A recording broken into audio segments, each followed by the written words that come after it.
ਅੱਜ ਇਕਨੋਮਿਕਸ ਦੀ ਵੀਡੀਓ 'ਚ ਅਸੀਂ ਕਰਾਂਗੇ importance of price elasticity of demand. ਪਿਛਲੀ ਵੀਡੀਓ 'ਚ ਬੇਟਾ ਆਪਾਂ ਕੀਤੇ ਸੀ ਵੀ ਕਿ ਕਿਹੜੇ ਫੈਕਟਰ ਆ ਜਿਹੜੇ ਕਿ ਕਿਸੇ ਚੀਜ਼ ਦੀ ਮੰਗ ਨੂੰ ਪ੍ਰਭਾਵਿਤ ਕਰਦੇ ਆ, ਮਤਲਬ ਕਿ ਕਿਹੜੀ ਚੀਜ਼ਾਂ ਨਾਲ ਆ ਜਿਹੜੀ ਉਹਦੀ ਮੰਗ ਅਫੈਕਟ ਕਰਦੀ ਆ। ਠੀਕ ਆ, ਅੱਜ ਅਸੀਂ ਪੜਾਂਗੇ ਕਿ price elasticity of demand the importance ਕੀ ਆ। ਮਤਲਬ ਕਿ ਜਦੋਂ ਕੋਈ ਜਿਹੜਾ ਪ੍ਰੋਡਿਊਸਰ ਆ ਕਿਸੇ ਚੀਜ਼ ਦੀ ਜਿਹੜਾ ਪ੍ਰਾਈਸ ਸੈੱਟ ਕਰਦਾ ਵਾ, ਠੀਕ ਆ, ਜਾਂ ਜਿਹੜੀ ਸਰਕਾਰ ਆ ਟੈਕਸ ਲਾਉਂਦੀ ਆ ਉਹਦੇ ਉੱਤੇ, ਤਾਂ ਕਿਹੜੀਆਂ ਗੱਲਾਂ ਜਿਹੜੀਆਂ ਧਿਆਨ 'ਚ ਰੱਖ ਕੇ ਉਹ ਟੈਕਸ ਇੰਪੋਜ਼ ਕਰਦੀ ਹੈ, ਅਤੇ ਜਿਹੜਾ ਪ੍ਰੋਡਿਊਸਰ ਆ ਉਹ ਪ੍ਰਾਈਸ ਜਿਹੜਾ ਸੈੱਟ ਕਰਦਾ ਵਾ। ਠੀਕ ਹੈ ਜੀ, ਹਾਂਜੀ। The concept of price elasticity of demand is highly important in economics. Economics 'ਚ ਇਹਦੀ ਬਹੁਤ ਜ਼ਿਆਦਾ ਮਹੱਤਤਾ ਵਾ। ਠੀਕ ਆ, ਕੀ ਆ ਇਹ ਹਰ ਇੱਕ ਜਿਹੜੇ ਫੀਲਡ ਵਿੱਚ ਇਕਨੋਮਿਕਸ ਦਾ ਯੂਜ਼ ਕੀਤਾ ਜਾਂਦਾ ਵਾ। ਫਸਟ ਜਿਹੜਾ ਇੰਪੋਰਟੈਂਸ ਫॉर ਫਾਈਨਾਂਸ ਮਿਨਿਸਟਰ, ਹਾਂਜੀ, ਜਿਹੜਾ ਸਾਡਾ ਵਿੱਤ ਮੰਤਰੀ ਆ ਉਹਦੇ ਲਈ ਕੀ ਆ ਪ੍ਰਾਈਸ ਇਲਾਸਟਿਸਿਟੀ ਆਫ ਡਿਮਾਂਡ ਕਿਸੇ ਵਸਤੂ ਦੀ ਕਿੰਨੀ ਕੁ ਇੰਪੋਰਟੈਂਟ ਆ। ਕਲੀਅਰ ਜੀ। The knowledge about price elasticity of demand highly useful for finance minister of any country। ਕਿਸੇ ਦੇਸ਼ ਦਾ ਜਿਹੜਾ ਵਿੱਤ ਮੰਤਰੀ ਹੈ ਬੇਟਾ ਉਹਦੇ ਲਈ ਕੀ ਆ ਕਿਸੇ ਵਸਤੂ ਦੀ ਪ੍ਰਾਈਸ ਇਲਾਸਟਿਸਿਟੀ ਆਫ ਡਿਮਾਂਡ ਬਾਰੇ ਪਤਾ ਹੋਣਾ ਜ਼ਰੂਰੀ ਆ। ਠੀਕ ਆ, while imposing taxes the finance minister keeps in mind price elasticity of demand for various goods. ਜਦੋਂ ਟੈਕਸ ਇੰਪੋਜ਼ ਕਰਦੇ ਆ, ਠੀਕ ਆ, ਉਹ ਧਿਆਨ 'ਚ ਰੱਖਦੇ ਆ ਕਿ ਕਿਸ ਤਰ੍ਹਾਂ ਦੀ ਉਹਦੀ ਇਲਾਸਟਿਸਿਟੀ ਆ।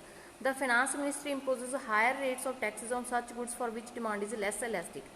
ਹਾਂਜੀ ਬੱਚੇ, ਜਿਹੜਾ ਸਾਡਾ ਵਿੱਤ ਮੰਤਰੀ ਆ ਉਹਨਾਂ ਚੀਜ਼ਾਂ 'ਤੇ ਜਿਹੜਾ ਟੈਕਸ ਹਾਈ ਰੱਖਦਾ ਵਾ, ਮਤਲਬ ਕਿ ਜ਼ਿਆਦਾ ਰੱਖਦਾ ਵਾ, ਜਿਨ੍ਹਾਂ ਦੀ ਜਿਹੜੀ ਡਿਮਾਂਡ ਆ ਲੈਸ ਇਲਾਸਟਿਕ ਆ, ਮਤਲਬ ਕਿ ਜਿਨ੍ਹਾਂ ਦੀ ਡਿਮਾਂਡ ਜ਼ਿਆਦਾ ਚੇਂਜ ਨਹੀਂ ਹੁੰਦੀ। ਠੀਕ ਆ, this is so because the rise in prices of such commodities does not influence the demand in a big way. ਤਾਂ ਕਰਕੇ ਰੱਖਦੇ ਆ ਕਿਉਂਕਿ ਇਹਨਾਂ ਦੀ ਜੇ ਡਿਮਾਂਡ ਵੱਧਦੀ, ਇਹਨਾਂ ਦਾ ਜੇ ਪ੍ਰਾਈਸ ਵੱਧ ਵੀ ਜਾਂਦਾ, ਟੈਕਸ ਇੰਪੋਜ਼ ਕਰਦੇ ਆ ਨਾ, ਟੈਕਸ ਇੰਪੋਜ਼ ਕਰਨ ਨਾਲ ਇਹਨਾਂ ਦੇ ਪ੍ਰਾਈਸ ਵਿੱਚ ਵਾਧਾ ਹੋਊਗਾ, ਬਟ ਇਹ ਕੀ ਧਿਆਨ 'ਚ ਰੱਖਦੇ ਆ ਉਹ ਵੀ ਇਹਦੇ ਨਾਲ ਜ਼ਿਆਦਾ ਪ੍ਰਭਾਵ ਨਹੀਂ ਪੈਣਾ ਉਹਦੀ ਡਿਮਾਂਡ 'ਤੇ, ਕਿਉਂਕਿ ਅਸੀਂ ਕੀ ਕਰ ਰਹੇ ਹਾਂ, ਉਹ ਕੀ ਆ ਲੈਸ ਇਲਾਸਟਿਕ ਡਿਮਾਂਡ ਆ। ਠੀਕ ਆ ਜੀ। On the contrary the finance minister imposes lower rate of taxes on such goods for which demand is more elastic.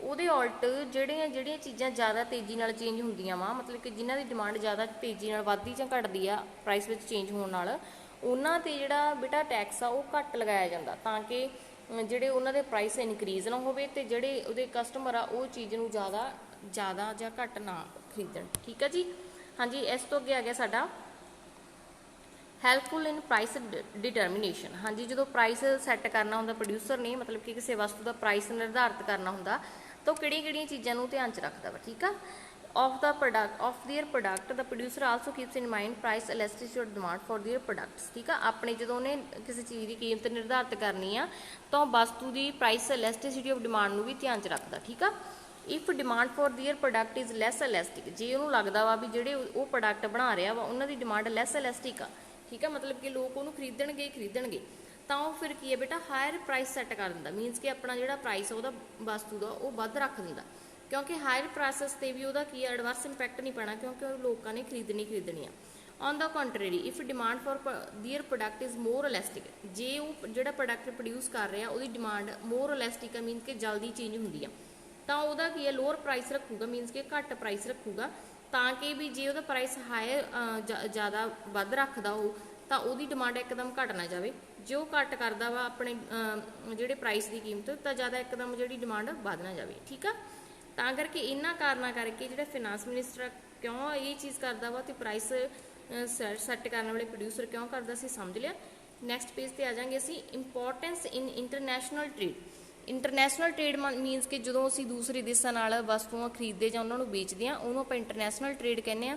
ਤਾਂ ਉਦੋਂ ਅਸੀਂ ਇਹ ਚੀਜ਼ਾਂ ਦੀ ਕਿਵੇਂ ਇੰਪੋਰਟੈਂਸ ਰੱਖਦੇ ਇਹਨਾਂ ਨੂੰ। ਠੀਕ ਆ, ਠੀਕ ਹੈ ਬੱਚੇ, ਦੇਖੋ price elasticity of demand is very important in international trade. Price of various goods international market are also determined by keeping in mind price elasticity of various goods.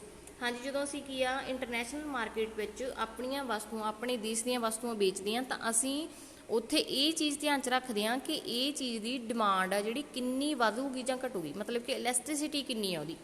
If demand for particular product of a country is less elastic in the international market, ਮਤਲਬ ਕਿ ਜੇ ਸਾਡੇ ਜਿਹੜਾ product ਆ, ਸਾਡੇ ਦੇਸ਼ ਦਾ product ਆ, ਇੰਟਰਨੈਸ਼ਨਲ ਮਾਰਕੀਟ 'ਚ ਉਹਦੀ ਡਿਮਾਂਡ ਲੈਸ ਇਲਾਸਟਿਕ ਆ, ਮੀਨਸ ਕਿ ਡਿਮਾਂਡ 'ਤੇ ਜ਼ਿਆਦਾ ਫਰਕ ਨਹੀਂ ਪੈਣਾ, ਲੋਕਾਂ ਨੇ ਉਹ ਖਰੀਦਣੀ ਹੈ ਬਾਹਰਲੇ ਲੋਕਾਂ ਨੇ। ਠੀਕ ਆ, ਤਾਂ ਅਸੀਂ ਕੀ ਕਰਾਂਗੇ ਬੇਟਾ, ਤਾਂ ਆਪਾਂ ਆਪਣੇ ਦੇਸ਼ ਦੀ ਉਹ ਵਸਤੂ ਦਾ ਪ੍ਰਾਈਸ ਹਾਈ ਸੈੱਟ ਕਰਾਂਗੇ।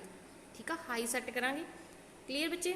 It will yield substantially gain for that country from the exports. ਤਾਂ ਇਹ ਸਾਡੇ ਦੇਸ਼ ਲਈ ਜਦੋਂ ਅਸੀਂ ਨਿਰਯਾਤ ਕਰਾਂਗੇ, ਮੀਨਸ ਕਿ ਦੂਸਰੇ ਦੇਸ਼ਾਂ ਨੂੰ ਵੇਚਾਂਗੇ, ਤਾਂ ਸਾਨੂੰ ਜ਼ਿਆਦਾ ਪ੍ਰੋਫਿਟ ਹੋਊਗਾ। ਔਨ ਦਾ ਕੰਟਰਰੀ ਦੂਸਰੇ ਪਾਸੇ ਅਸੀਂ ਕੀ ਕਰਾਂਗੇ, if demand for a particular product of a country is more elastic in the international market, ਦੂਸਰੇ ਪਾਸੇ ਜੇਕਰ ਜਿਹੜੀ ਵਸਤੂ ਅਸੀਂ ਵੇਚ ਰਹੇ ਹਾਂ ਉਹਦੀ ਡਿਮਾਂਡ ਮੋਰ ਇਲਾਸਟਿਕ ਆ, ਮੀਨਸ ਕਿ ਜਲਦੀ ਚੇਂਜ ਹੁੰਦੀ ਆ, ਤਾਂ ਅਸੀਂ ਉਹ ਚੀਜ਼ ਦੇ ਜਿਹੜਾ ਪ੍ਰਾਈਸ ਆ ਘੱਟ ਸੈੱਟ ਕਰਾਂਗੇ। ਕਿਉਂ ਕਰਾਂਗੇ, ਕਿਉਂਕਿ ਜਲਦੀ ਨਾਲ ਉਹਦੀ ਡਿਮਾਂਡ ਚੇਂਜ ਹੋਊਗੀ, ਠੀਕ ਆ। ਤਾਂ ਕਰਕੇ ਆਪਾਂ ਇਹਨਾਂ ਚੀਜ਼ਾਂ ਨੂੰ, ਜਿਹਦੇ ਨਾਲ ਆਪਾਂ ਨੂੰ ਲੋਸ ਹੋ ਸਕਦਾ ਵਾ, ਜੇ ਆਪਾਂ ਉਹ ਚੀਜ਼ ਦਾ ਪ੍ਰਾਈਸ ਇੱਕਦਮ ਹਾਈ ਕਰ ਦਾਂਗੇ ਤਾਂ ਉਹ ਆਪਣੀ ਡਿਮਾਂਡ ਘਟਾ ਦੇਣਗੇ, ਠੀਕ ਆ। ਤਾਂ ਨੈਕਸਟ ਸਾਡਾ ਆ ਗਿਆ ਵੇਜ ਰੇਟ ਡਿਟਰਮੀਨੇਸ਼ਨ, ਠੀਕ ਆ। ਵੇਜ ਰੇਟ ਮੀਨਸ ਕਿ ਜਿਹੜੇ ਸਾਡੇ ਕਾਮੇ ਆ, ਟ੍ਰੇਡ ਯੂਨੀਅਨਸ ਹੁੰਦੀਆਂ ਵਾ, ਉਹ ਵੀ ਆਪਣਾ ਇੱਕ ਬੇਸ ਰੇਟ ਸੈੱਟ ਕਰਦੇ ਆ, ਦਿਹਾੜੀ ਦਾ ਮਤਲਬ ਕਿ ਰੇਟ ਸੈੱਟ ਕਰਦੇ ਆ ਵੀ ਅਸੀਂ ਇੰਨੀ ਦਿਹਾੜੀ ਲੈਣੀ ਆ, ਠੀਕ ਆ। Trade unions also keeps in mind price elasticity of demand for there labour, ਠੀਕ ਆ। ਆਪਣੇ ਲੇਬਰ ਦੀ ਜਿਹੜੀ ਡਿਮਾਂਡ ਆ ਉਹ ਵੀ ਉਸ ਜਦੋਂ ਬੇਸ ਰੇਟ ਸੈੱਟ ਕਰਦੇ ਆ ਉਦੋਂ ਦੇਖਦੇ ਆ, ਠੀਕ ਆ ਬੇਟਾ। If demand for labour in particular firm is less elastic, ਜੇ ਉਹਨਾਂ ਨੂੰ ਲੱਗਦਾ ਵਾ ਕਿਸੇ ਥਾਵੇਂ ਜਿਹੜੇ ਲੇਬਰਾਂ ਦੀ ਡਿਮਾਂਡ ਜ਼ਿਆਦਾ ਵਾ ਤੇ ਲੈਸ ਇਲਾਸਟਿਕ ਮੀਨਸ ਕਿ ਉਹਨਾਂ ਨੂੰ ਲੇਬਰ ਚਾਹੀਦੇ ਹੀ ਚਾਹੀਦੇ ਆ, ਤਾਂ ਉੱਥੇ ਬੇਟਾ ਟ੍ਰੇਡ ਯੂਨੀਅਨਸ ਕੀ ਕਰਦੇ ਆ, ਉੱਥੇ ਉਹ ਕਹਿੰਦੇ ਵੀ ਸਾਡੀਆਂ ਜਿਹੜੀਆਂ ਬੇਸ ਰੇਟ ਆ ਹਾਈ ਕਰੋ, ਠੀਕ ਆ। ਕਿਉਂਕਿ ਉਹਨਾਂ ਨੂੰ ਜਿਹੜੀ ਕਾਮਿਆਂ ਦੀ ਜ਼ਰੂਰਤ ਹੁੰਦੀ ਆ, ਤੇ ਉਹਨਾਂ ਨੂੰ ਕਾਮੇ ਦੀ ਜ਼ਰੂਰਤ ਆ, ਇਟ ਮੀਨਸ ਕਿ ਕਾਮੇ ਉਹਨਾਂ ਤੋਂ ਜ਼ਿਆਦਾ ਪੈਸਾ ਆਪਣਾ ਬੇਸ ਰੇਟ ਕਹਿਣਗੇ ਵੀ ਸਾਡਾ ਬੇਸ ਰੇਟ ਜ਼ਿਆਦਾ ਰੱਖੋ। ਦੂਸਰੇ ਪਾਸੇ if demand for labour in particular firm is less elastic more elastic, ਜੇ ਕਿਸੇ ਫਰਮ 'ਚ ਜਿਹੜੀ ਕਾਮਿਆਂ ਦੀ ਮੋਰ ਇਲਾਸਟਿਕ ਡਿਮਾਂਡ ਆ ਤਾਂ ਟ੍ਰੇਡ ਯੂਨੀਅਨਸ ਉਹਨਾਂ ਨੂੰ ਕਹਿ ਨਹੀਂ ਸਕਦੀ ਕਿ ਸਾਡਾ ਬੇਸ ਰੇਟ ਹਾਈ ਰੱਖੋ, ਠੀਕ ਆ। ਫਿਰ ਉਹਨਾਂ ਨੂੰ ਲੋ ਬੇਸ ਰੇਟ 'ਤੇ ਕੰਮ ਕਰਨਾ ਪੈਂਦਾ। ਇਹ ਜਿਹੜੀ ਬੇਟਾ ਅਸੀਂ ਪੜ੍ਹੇ ਆ, ਠੀਕ ਆ, ਜਿਹੜੇ ਕਿਹੜੀ ਇੰਪੋਰਟੈਂਸ ਕੀ ਆ, ਮਤਲਬ ਕਿ ਕਿਹੜੀਆਂ ਚੀਜ਼ਾਂ ਨੂੰ ਧਿਆਨ ਰੱਖ ਕੇ ਜਿਹੜਾ ਕਿ ਇਲਾਸਟਿਸਿਟੀ ਆਫ ਡਿਮਾਂਡ ਆ ਜਿਹੜਾ ਉਹਨੂੰ ਵਰਤਿਆ ਜਾਂਦਾ ਵਾ। ਆਈ ਹੋਪ ਤੁਹਾਨੂੰ ਇਹ 4 ਪੁਆਇੰਟਸ ਕਲੀਅਰ ਹੋ ਗਏ ਹੋਣਗੇ। ਨੈਕਸਟ ਵੀਡੀਓ 'ਚ ਅਸੀਂ ਨੈਕਸਟ 4 ਪੁਆਇੰਟ ਆ ਜਿਹੜੇ ਕਲੀਅਰ ਕਰਾਂਗੇ।